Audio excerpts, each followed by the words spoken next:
All right. Hello, everyone. Welcome to another session of Lens. My name is Hector Silva. I'm representing Advanced Design, and we have the pleasure of having um, our friend and close advisor, industrial designer Michael DiTullo. A little bit about Michael, and then obviously Michael. I'm sure you'll say a little bit more about yourself. But Michael has been designing for over 20 years.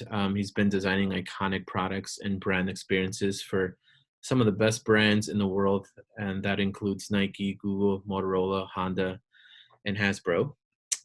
Michael he frequency he frequently speaks at design conferences, and that includes our very first Square One. Michael was our first keynote speaker at our Square One conference that happened in 2017. His work has won numerous awards, and he's been featured in many publications, including an interview in the book Dieter Rams' As Little Design as Possible. So I'm going to hand things over to our guest, Michael DiTullo, and a couple of housekeeping rules. Please make sure that you are muted, and how we're going to move forward with the Q&A is if you want to raise your hand when we come to the Q&A, I'm going to moderate that. So once you raise your hand, I will do my best to call you to come forward and ask that question, just to make sure that we get as many people questions answered. So Michael, thank you so much for being here, and I'm going to hand things over to you. Awesome. Thanks, Hector. Thank you so much for having me. I think these sessions have just been really amazing. And it's great to get so many designers out here in front of people and in a way that's accessible to everybody, in a way that's like more intimate than a conference. So I think they're really been awesome sessions. So thank you so much for everything you do. It's like you're a machine. I'm going to share my screen. So let me get this going here.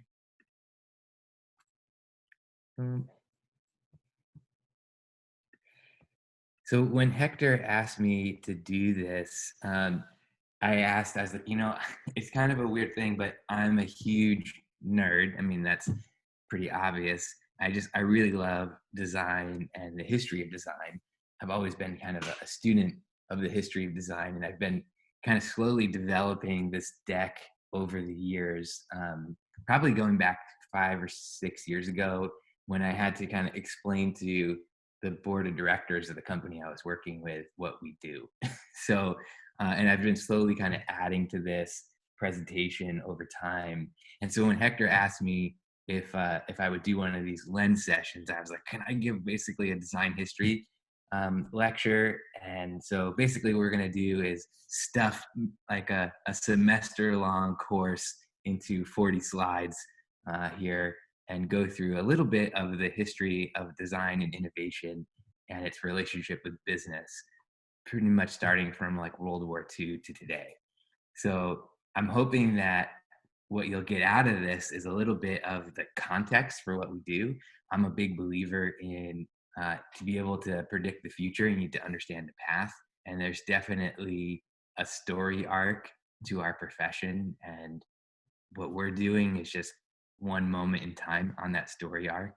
And so, for me, it's always been about the work we're doing, but also kind of bridging to the future, bridging to the next generation, which is a lot of the people on this call.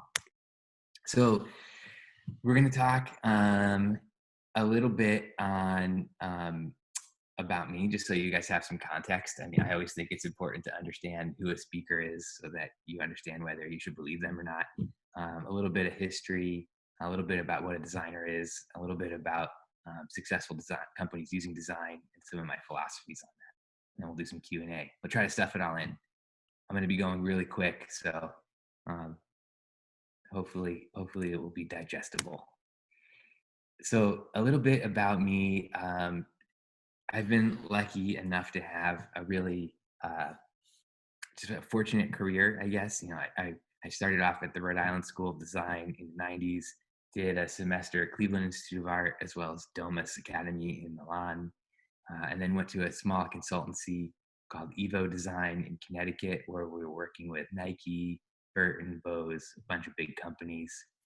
From there, Nike recruited me to come in-house, and I spent about 8 years there before becoming creative director at Frog Design. From there, I became chief design officer of a private equity owned holding company that owned a bunch of audio brands called Sound United before starting my own studio in 2017. Um, for those of you that don't follow me, you can get at me on Instagram at DiTullo, at Twitter at Michael DiTullo. Probably should have done the shorter one for Twitter. YouTube, Michael DiTullo. You can hear a lot about my story and how I like to do things. So I always like to start off with this. I think this was one of the very first products I did that went into production. This is when I was at Evo Design. We were doing a bunch of work for Timex, and it's one of the few designs that, like, for me, that I still really love, and it's one of the first designs that did that went into production. And I think because it kind of encapsulates a lot of my um, I don't know, my outlook, my persona in a weird way. I mean, the project was to design a semi-professional watch for Gen X, which was kind of who I was and still am at the time. They wanted something that looked really different. And so for me, the first thing I thought of was that, most watches are symmetrical. So let's make it asymmetrical. It seemed kind of obvious. And at first I didn't have any numbers on it, and the CEO at Timex had this rule that every single watch had to have every single number on it from 1 to 12. Um, and so I really didn't want the numbers on it. And so, to be kind of funny in a design review, I just put the numbers in a row just to be kind of a wise ass, and he thought it was so funny that it went to production like that. And so, to me, I love those, like, little stories, and that kind of rebellious um but constructively rebellious attitude really kind of encapsulates a lot of the way I kind of see and use design. um and it really kind of was encompassed in one of the very first products that I worked on. The work I did at Evo led me to Nike, as I said, and when I was at Nike, I tried to really work on the most random projects I could. There were a lot of great running shoes and a lot of great basketball shoes, and I wanted to work on the things that hadn't been done yet. So this was a ballet slipper that could fold up, like just a casual kind of walking shoe that could fold up and fit into a little bag and fit into a woman's purse, so she could always have a comfortable pair of shoes on. This was a shoe for all the Olympians at the what Olympics was it? Sydney Olympics. This is what the shoe they got to wear in the village. So it wasn't really for a sport. It was just like their casual shoe. After working on the Nike brand for a few years, I put in to go work in Jordan, where I worked with Dwayne Edwards, who was founder of the Pencil Academy, and also got to work directly with Tinker Hatfield on several projects, who we'll talk about later. And then with Michael Jordan and a bunch of athletes, which was amazing. And once Nike bought Converse, I was design director for Converse for about 3.5 years. And after designing about 400 or 500 shoes in 8 years, I just was like, I think I've done what I'm going to do here. And it just felt like I was just doing more of it. And,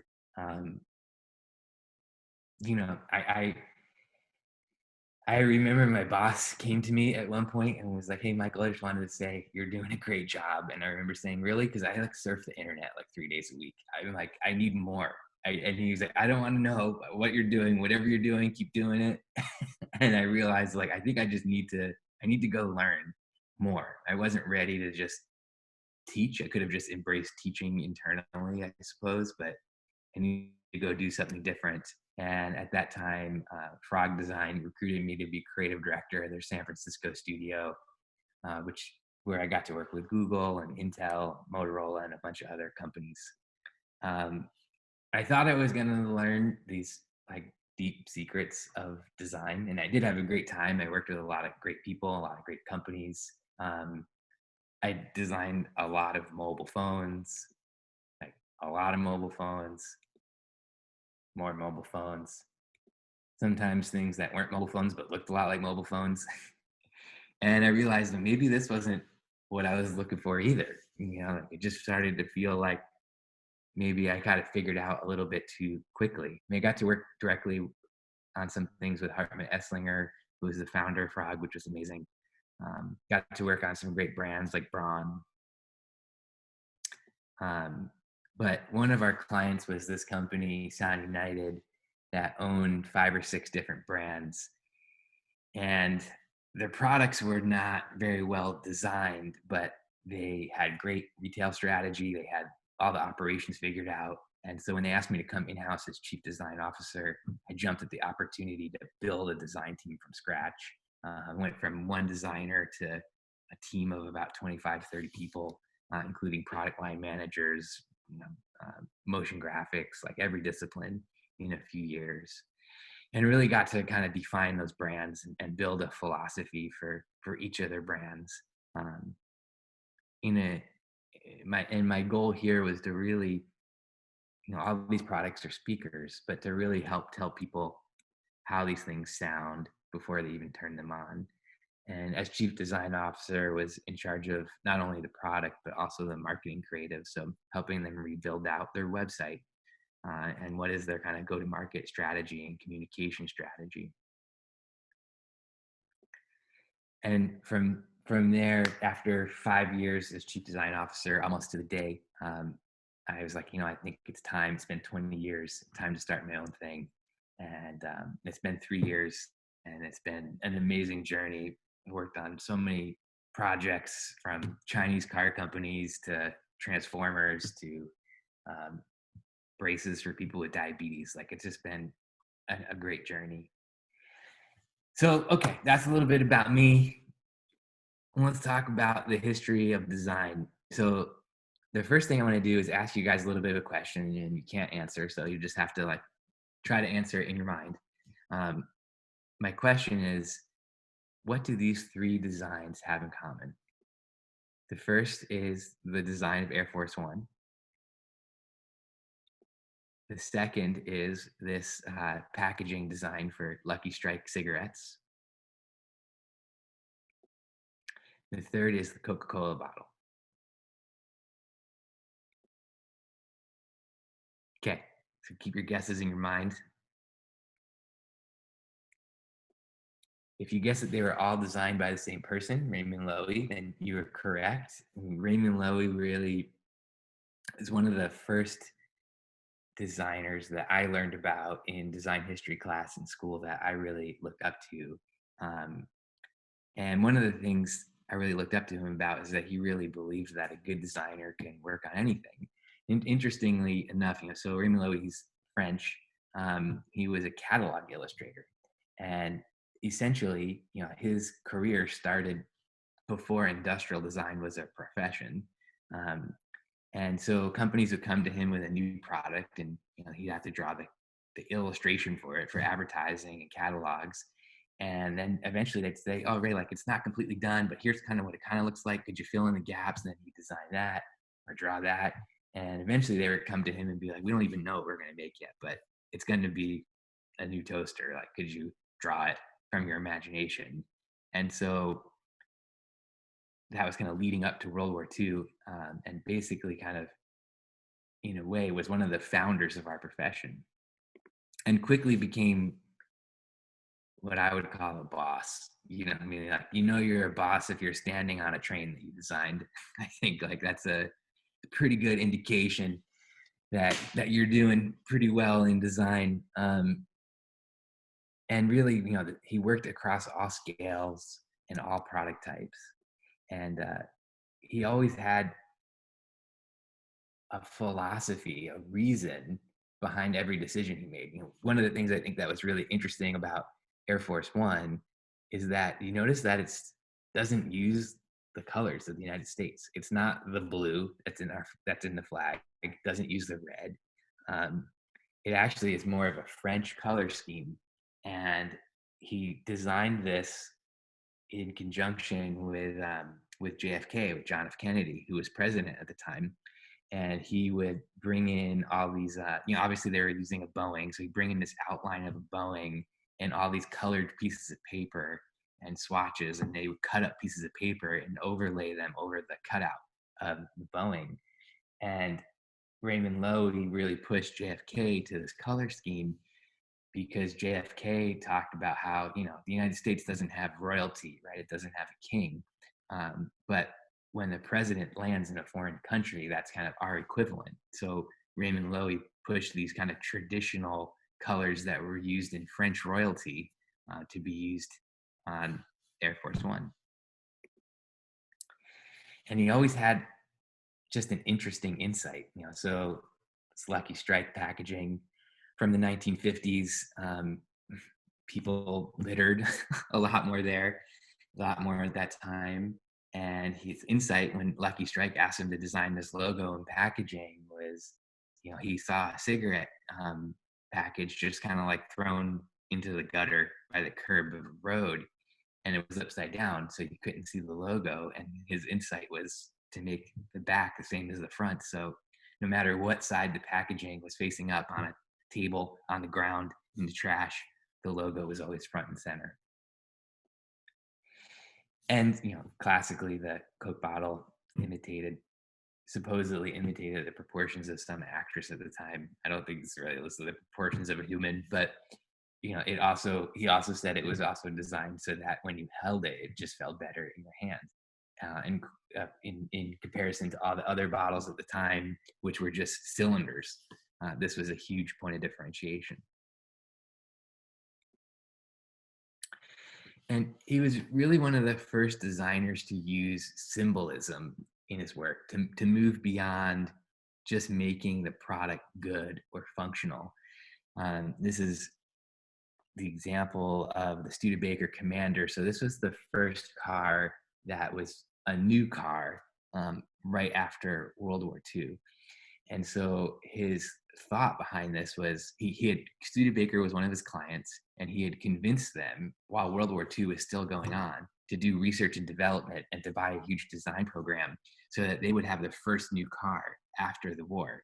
And his pitch to the client was understanding not only the design, but understanding the business and understanding that once all these GIs came home from the war, they would settle down, they'd start families, there would be this era of prosperity, and they'd want to show off their prosperity by getting a new car. And he knew that none of the competitors were developing new cars, so they would all have the pre-World War II models on sale still. So he worked with Studebaker to develop this pitch and this product, and he pushed it to have this very much aviation theme, because he's like, these guys all coming back from World War II will have been working with all this like very advanced and at the time futuristic aircraft and machinery. So he wanted to take the look of that aircraft and bring it to the automobile in a way that made these guys feel like they were successful, basically. And so he famously made streamlining a metaphor for progress, as he would say. So this concept of streamlining found its way into a lot of his work, even if it wasn't moving. This is the pencil sharpener, but it looks like it can go 300 miles an hour. But again, it was this sense of progress and moving forward. Raymond Loewy was like an immensely quotable person. This is one of my favorite quotes of his: between two products equal in all things, the one with the most attractive exterior will win. So both of these things are toasters, and they were both on sale at the same time. The one on the left looks like some kind of a torture device that you'd electrocute people with, and the one on the right is the one designed by Raymond Loewy. And if both of these are toasters on the shelf at the store at the same time, which one do you think is going to sell? One of his other famous quote is, "The most beautiful curve is a rising sales graph." So, Raymond really understood what it is that we do. We are here to serve the user, right? We're here to make things better and more functional for them, but we have to do that in the context of industry. If it can't be produced and distributed reliably and at a cost that makes sense, it's not going to help any users because it's not going to get made. And that's kind of the equation that we have to balance on every project as a designer.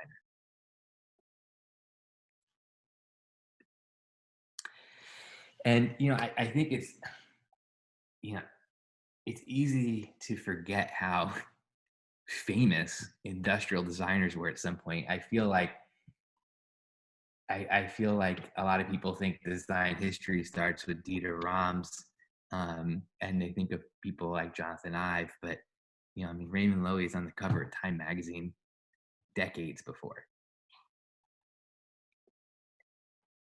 and I think he just had a knack for making things that had this certain kind of a flair to them. Maybe it was like his French upbringing, combined with like living most of his adult life in the United States. But there was a certain almost Jetsons-esque feeling to everything he did.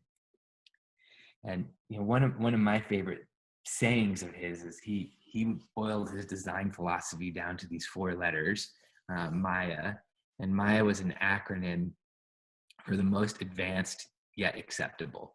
And that was what he was pushing every client to do. Like, how can we help make the most advanced solution that's still going to be acceptable by the general public? And I used to I should have put this in the presentation, but he used to do these timeline drawings where he would go back to the 1800s for things like carriages, and then draw out the progressions to the current day car, and then try to predict what would they be like in 5 years, 10 years, 15 years. So he could draw these kind of story arcs for clients to show where their solution should live in that story. The second designer I'm going to talk about is Harley Earl. So Harley Earl was really the first vice president of design that worked for a corporation. He worked for General Motors. And a lot of what we know about corporate design, the way corporations set up design studios, the way those studios run, are trace their way back to Harley Earl. He would have multiple teams working on projects in competition internally with one another. He, like Raymond Loewy, reported directly to the CEO. That was one of the things I always loved about Raymond Loewy as well, is he would only ever want to work for the founder, the owner, or the CEO of a company. And he really shaped automotive design for 20 years. And it wasn't easy at first, so he's coming in from the outside. He wasn't a designer by training, because there really weren't designers at the time. His father owned a hot rod shop in California in the 30s and 40s, and he would help his father design the hot rods. And General Motors picks him up in the 50s to be vice president of design, and none of the engineers would listen to him. So he convinced the CEO of General Motors to make these things that he called concept cars. He knew that growing up in a hot rod shop, he knew that he could basically build one-offs. So he built these one-off concept cars, and then came up with this concept called the car show, where he would show the one-off concept cars and get the press and the public so excited about it that the engineers would then have to help him build cars. And I think I think that persistence is a characteristic that's pretty consistent with all the leaders that we're going to be talking about today. It's like, if someone tells them a no, it doesn't mean no, it just means no from that person. Like, go find another way. So, as I said, he basically invented the car show, which basically leads to all these different shows that we have, like CES and all these different things where companies really show their things directly to the public. It also is obviously famous for popularizing tail fins. It had kind of the same insight as Raymond Loewy, as this kind of aircraft inspiration after World War II. And as I was saying before, it's just like an immensely persistent person. So GM had this weird rule in the 50s that all of their cars had to be driven on a country road. And Harley Earl was obsessed with building a sports car, but all the sports cars that were coming out of, companies like Ferrari and Aston Martin, you couldn't really drive those on a country road. Um, and so the CEO of GM wouldn't greenlight a sports car. So Harley Earl had a sports car built that you could drive on a country road. So this is the very first Corvette prototype being driven on a grass and dirt road, just to prove that they can make it.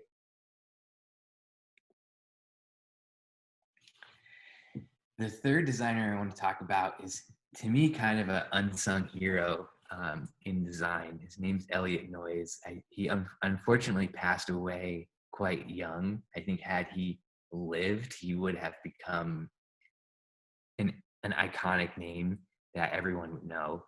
I encourage you to look him up after this. So Elliot Noyes was trained as an architect. Again, there weren't a lot of industrial design schools in the 40s. Trained as an architect, he had a consulting practice, independent consulting practice for architecture and product design. And his biggest client was IBM. And IBM actually made him vice president of design, even though he technically never worked there. So he actually always was an external consultant and contractor. This is his design for the Selectric typewriter, which is the first electric typewriter. It was a huge innovation in that all of the type was on this metal ball that you see in the foreground here. And that basically prevented the keys from jamming. If you've ever seen an old typewriter where the keys kind of ka-clunk out on these rods, that couldn't happen with this. So typists could type much faster because they weren't constrained by the keys jamming. And it's just beautiful. It's like, this is a beautiful object.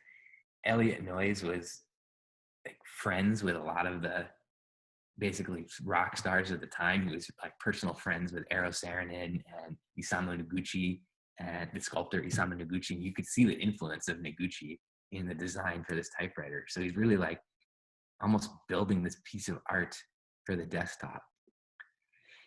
And he really famously brought in tons of collaborators to work with IBM. So he brought the Eames in to design a lot of the office buildings. He brought Isamu Noguchi in to design the gardens of the office buildings.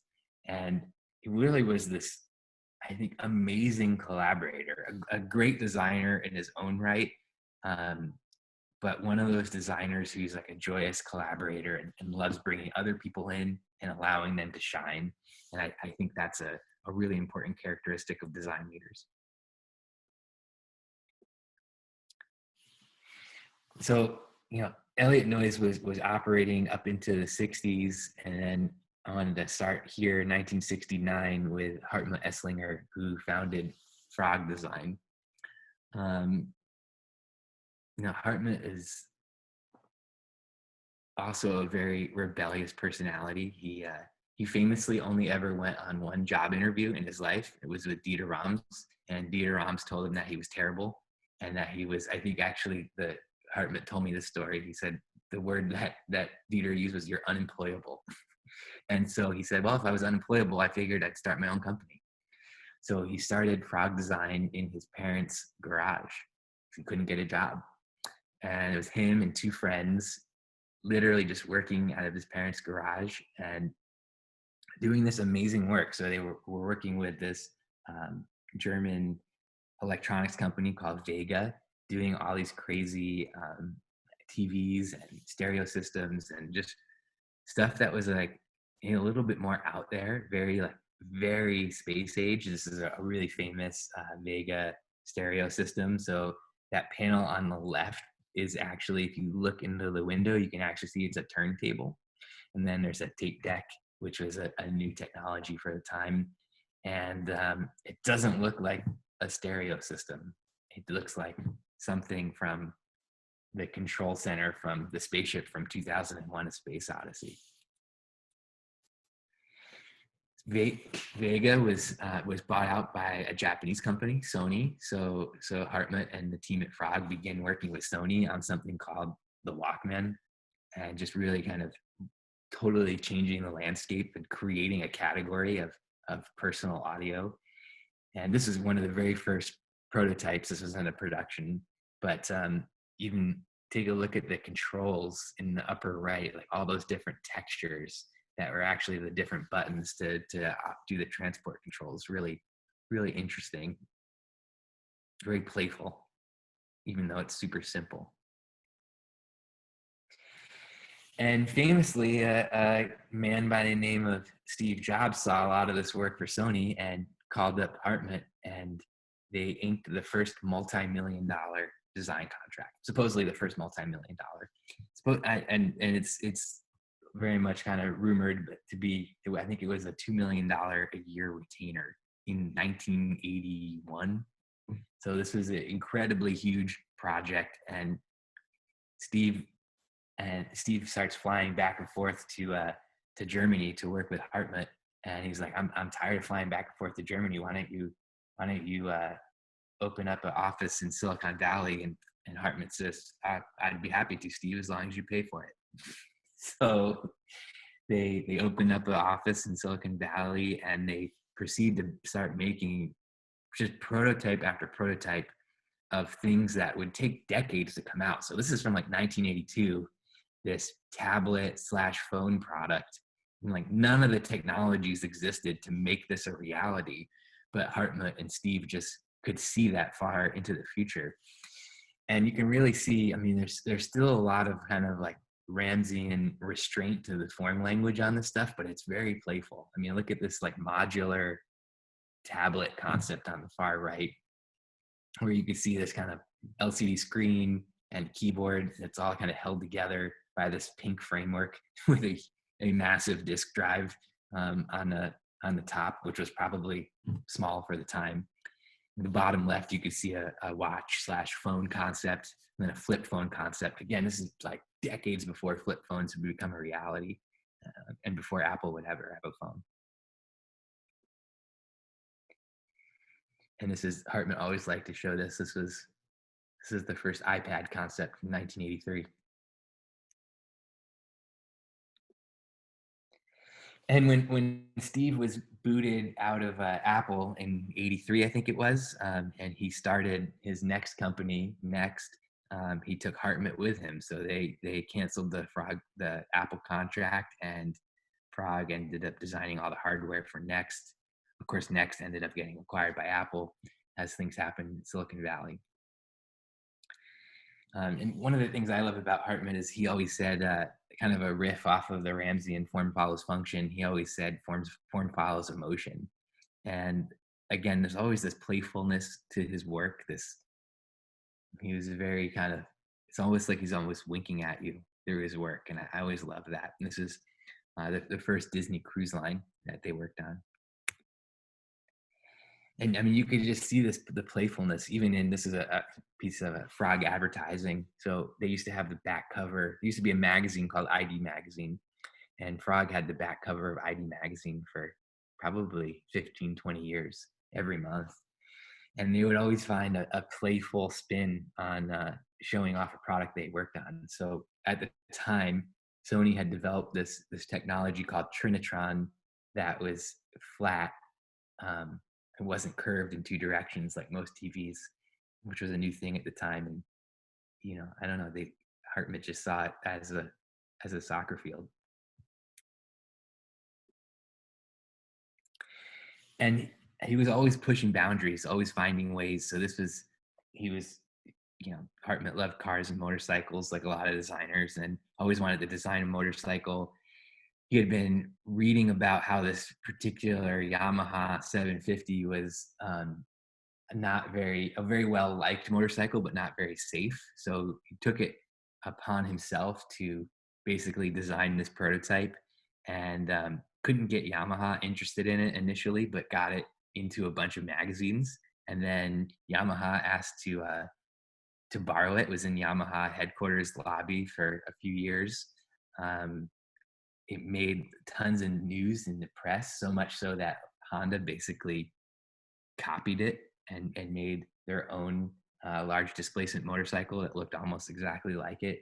And as a tribute and thank you, kind of an odd thank you, Hartmut came out to a delivery truck one day, and on it was a Honda motorcycle with a note that said, "Thank you so much. We were so inspired by your concept that we thought we'd just give you one of these."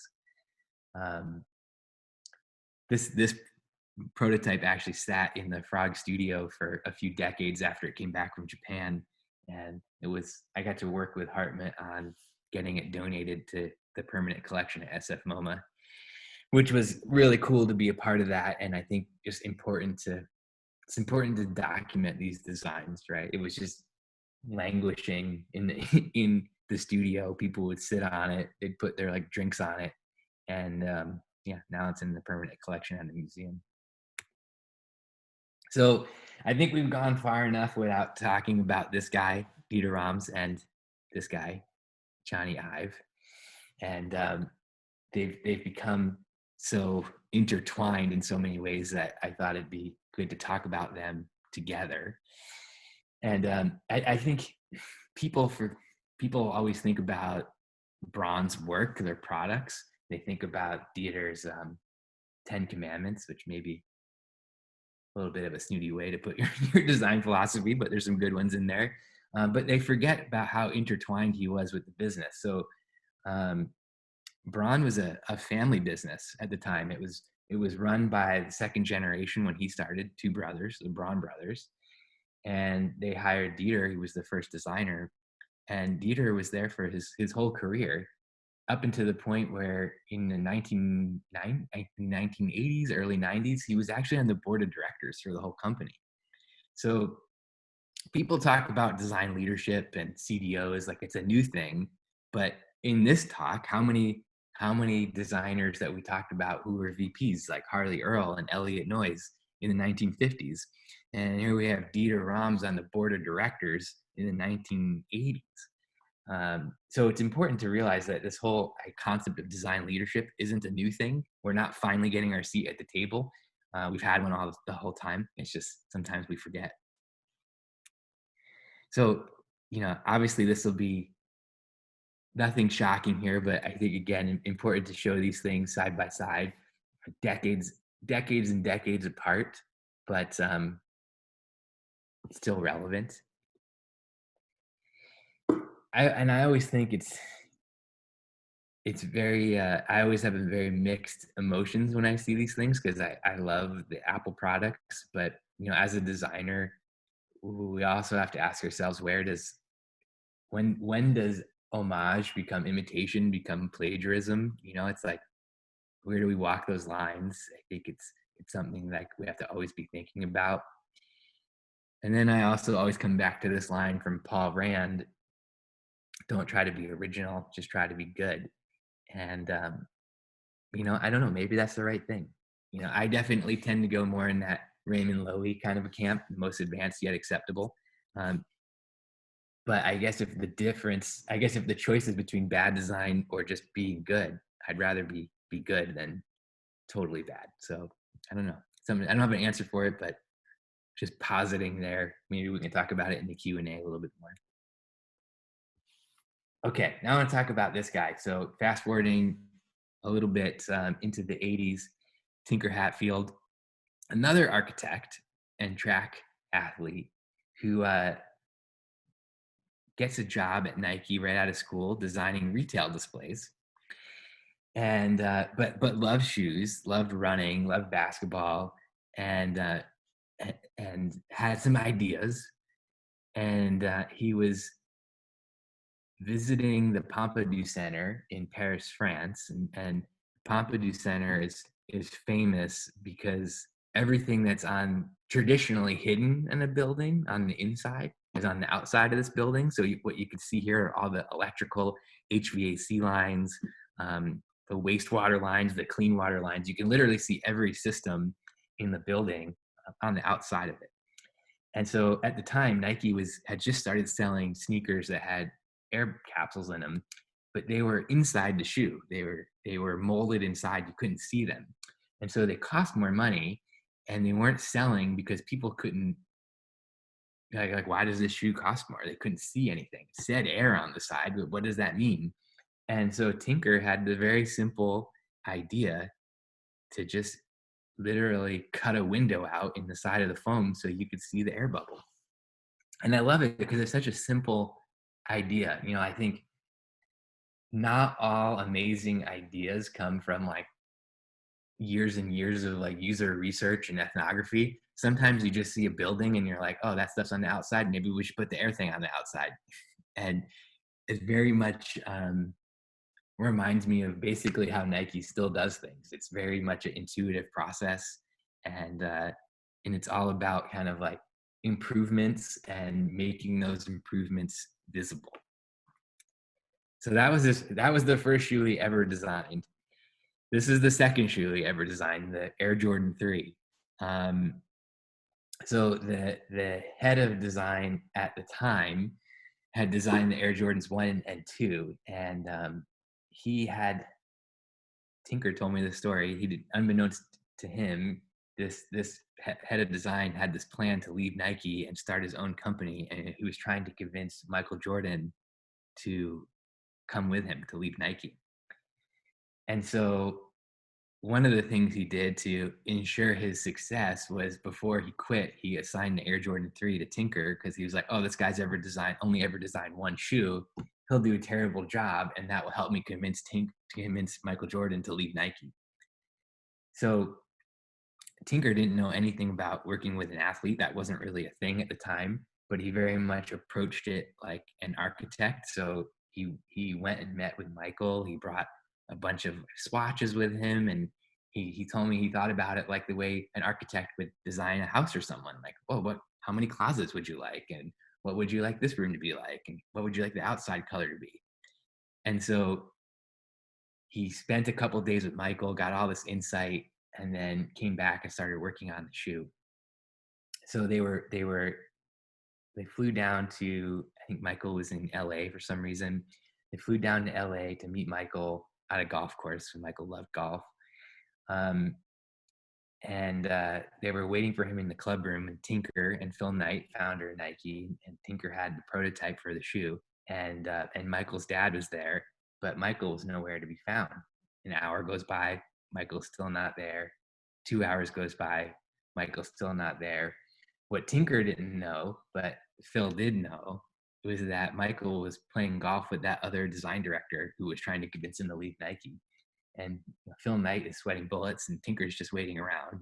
So Michael came into the room and was very distant, kind of like sat back in his chair, like he didn't care. And what Tinker didn't know is that that meeting was going on, and that Michael had already made up his mind to leave. But Tinker starts his design presentation, and he starts reminding Michael, remember when I was in Chicago and you showed me this about your suits, and we talked about this material, this elephant material you loved. And he's starting to pull out sketches, and on a pedestal in the corner is the prototype, and it's under a little sheet. And he starts to see Michael lean in. He starts to see Michael lean in a little more. Michael lean in a little more. And finally, Tinker picks up the prototype and takes the sheet off. And Michael holds the prototype, and he looks at Phil Knight and he says, okay, I'll stay. And Tinker says, what do you mean you'll stay? And so Tinker had no idea, but he basically made the second most pivotal decision in Nike's history after Visible Air, which was convincing Michael Jordan to stay at the company. And again, this is, to me, well, it's all part of our job, right? Like doing the design is almost the easy part, but doing it in a way that's compelling enough to make the business move forward is the challenge. And I just, I couldn't talk about Tinker without showing these. I don't think we need to talk about him too much, but I think Tinker was he always understood the value in things that were a little bit outside the norm. Okay, the last designer I want to talk about is Peter Schreier. He might not be a designer that you have heard of. He was head of design at Volkswagen Audi for a really long time. And in the 80s, Audi was not a respected brand. It was kind of a laughing stock. It was basically people saw it as a rebranded Volkswagen, which it pretty much was. It was like a more expensive rebranded Volkswagen. So Peter Schreier developed a 20-year plan for the brand. He knew that he couldn't overcome the perception in one model change. He also knew that he couldn't get the engineering to improve fast enough in one model range. So he developed this plan starting with the Audi 5000 up until the Audi A6 in the early 2000s to basically improve the brand just one little incremental step at a time. And I don't know, maybe it's a German thing. It makes me think of like Dieter Rams as well, just the patience to be able to work at a brand for a really long time and see it through and lift it up when nobody else thinks it's anything. You know, it's easy now to be a designer at Nike. I mean, the whole thing is set up to do good design. But could you imagine being a designer in Tinker's shoes in the 80s when nobody knew who that brand even was? Or in Peter Schreier's shoes in the 80s working at Audi when their brand was the laughing stock of the industry. Now that brand is like, it's, you know, BMW, Mercedes, Audi is like the big three of German luxury car makers. But at the time, it was nothing. And I think one of the coolest things to me about Peter Schreier is not only did he do this, but became very well known within the industry for doing this and being like very determined and not letting anyone sway him off his path. He probably could have gone anywhere after working for 20 years for Volkswagen Audi. Um, he and you think to yourself, where did he go? Did he go to Ferrari? Did he go to Porsche? No, he went to Kia at the time when Kia was nothing. I mean, I think that's what he was like. That's what he saw his value as, is like, again, it would be easy to go to Porsche, but it'd be much more interesting to go to this brand that nobody knew who it was. This was probably 5, 10 years ago. Nobody knew who it was. And if they did know it, they associated it with, um, with not very high quality products. And his stated goal was to do what he did at Audi in 20 years, but to do it in five at Kia. And yeah, I mean, now it's like, Kia, Hyundai, Genesis, he's the chief design officer. All three of those companies that are all at the top of the JD Powers list, 1, 2, 3, above all the German car companies, above the Japanese car companies. And it's just really amazing how transformative people can be. You know, I mean, it makes you realize that brands and companies are just organizations of people, right? So when you get the right people, the magic happens. So I wanted to boil it down a little bit into what do all of these designers have in common? What are 4 traits that I could say I think add up to being a leader in design? Just to give you guys something actionable to take away from this. So the first one that I think all of these designers had in common is they were expansive thinkers, right? They didn't just accept what was given to them. They questioned things. They extended them. I mean, Tinker at Nike was famous for creating completely new categories. You have, Peter Schreier really like taking these brands and dusting them off. You have Dieter Rams working his whole career at one company and just pushing that to the nth degree. I think having expansive thinking is obviously kind of a table stakes if you want to be a successful designer historically. I think the second thing is a dissatisfaction with the status quo. To me, I think dissatisfaction is one of the best tools I have as a designer. As a designer, we're famously critical people, and that can be a negative if you let it get out of hand. But also, it's kind of what allows us to do our job. I mean, if you're happy with something, how are you going to make it better?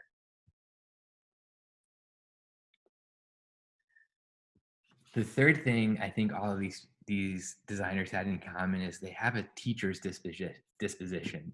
Whether we're talking about the 10 Commandments of design that Dieter came up with, or Raymond Loewy's Maya principle, Harley Earl's willingness to work with his CEO to show him things, build out this idea of concept cars. You have to be able to teach, because not everyone knows what our value is. It's not maybe not as visible as some people think it is, or they limit us to just, the easy low hanging fruit that they can see. So it's really incumbent upon us to teach them our value, and to teach it within the industry too, for that matter, like we're doing today. And then I think the fourth trait they had in common was they all had this ability to manage up and down. So, obviously you think of a leader as managing their team, right? But I think all of these individuals also managed their clients. They managed their bosses. I mean, Hartmut was famously would walk around clients' offices and go places where he wasn't supposed to go and be like, "What is this thing? This is terrible. We should do this," and and just tell people what he expected of them. And he would always tell me, excellence was Frog's lowest setting. That was the expectations he put on his team, but it was also the expectation he put on his clients that they were going to do excellent work, and he wouldn't work with them otherwise. So you have to be able to manage that. You can't be,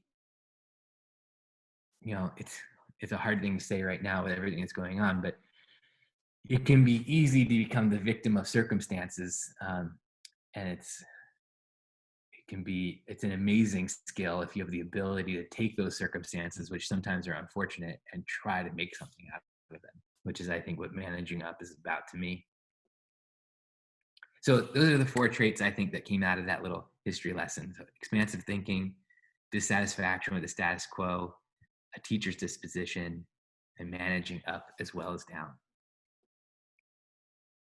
So I hope you guys enjoyed that. It was super fun for me to revisit this and add some things to it. Um, there's so much more to be learned about all the designers that I talked about in this little lesson. And there's so many other designers that I didn't include, like Walter Dorman Teague or Henry Dreyfuss, that I could have easily included. It's just impossible to get everyone in there. I wanted to focus on a few that were important to me. But yeah, I would love to hear what your thoughts are, what your questions are, whether it's pertaining to design history or my background or what you're going through today, because I know I know we're all going through some very unusual times. So